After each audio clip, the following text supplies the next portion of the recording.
We've been training on this estate for years now. I've been doing parkour for 5 years and we've always been coming to this estate. It's been getting in more of a state of disrepair since we've been coming here, since it's going to be knocked down in the future, but there's still enough here to keep us coming.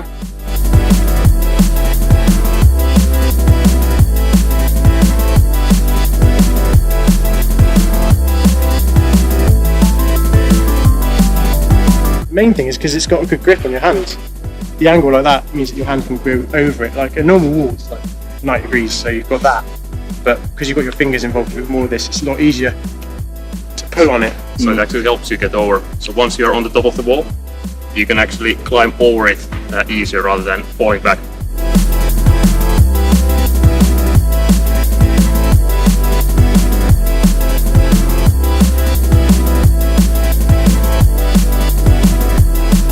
Without the bracket, it would be kind of slippy, but it'd be possible, but the bracket just makes it about twice as quick.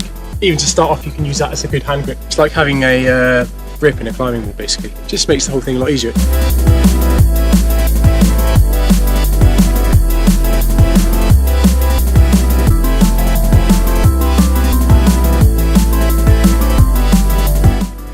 We can put a jump anywhere with this. It's got kind of handles on it as well, so we can move it around, but we can use it for all kinds of things, like we're using it for a running cat leap here, potentially what would be a running precision where you get 2 feet on top if we can get that high, like Rich is trying now.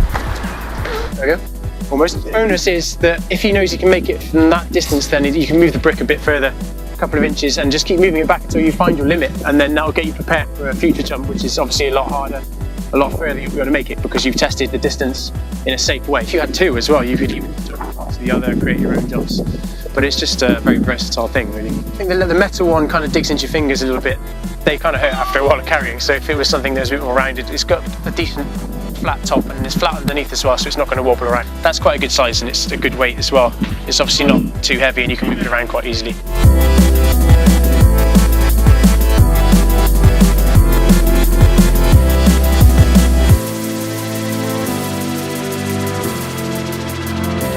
We use Heygate to train for as long as I can remember. We use a parkour spot from the moment somebody finds it, and I had no idea when somebody found this. It was way before I started parkour. Since people have been doing parkour in London, it's probably been used. It's an obvious parkour spot. Like you see today, it's always quite busy, especially on weekends. We've had all nationalities here. I mean, there's loads of different groups. Today we've got some people from Spain, France, Finland, all over England as well. Scotland and Wales. We get people from all over the world. People will come here and they'll train because they've seen it in videos on YouTube. It's happened at Heygate a few times. People will turn up and they'll say, "What are you doing? I love the look of it. Can I give it a go?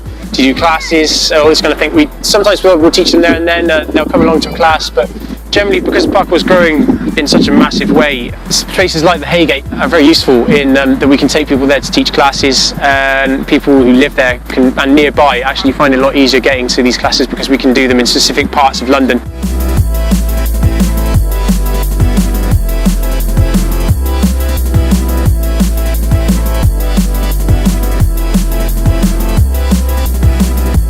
This is, we've had these rebuilt, and these are the same angle as the previous wall where we had our hands on the grip. This is where it's been remade into a brick. It's the same thing, so you can get your hand over it, it's a good grip.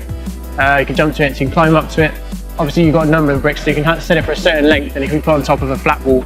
This is a bit more sturdy, but that does the same thing.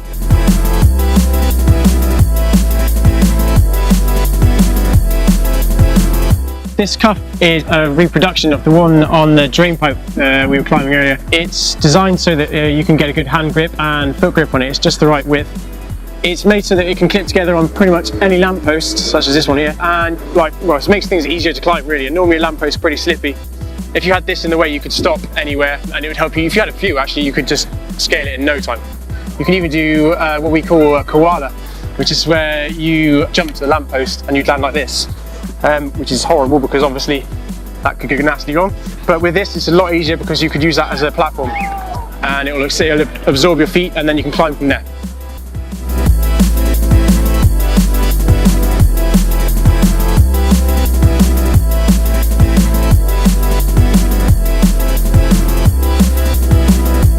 This is a replica of the portable block that we were using earlier. It's been adapted. It's got easier to carry handles So these won't cut into your fingers that the piece of metal would do. It's exactly the same shape and size, so it's just as portable. It's grippy as well, so it's got the same kind of sort of brick texture. So there's not going to be any slipping when you're taking off doing any large jumps.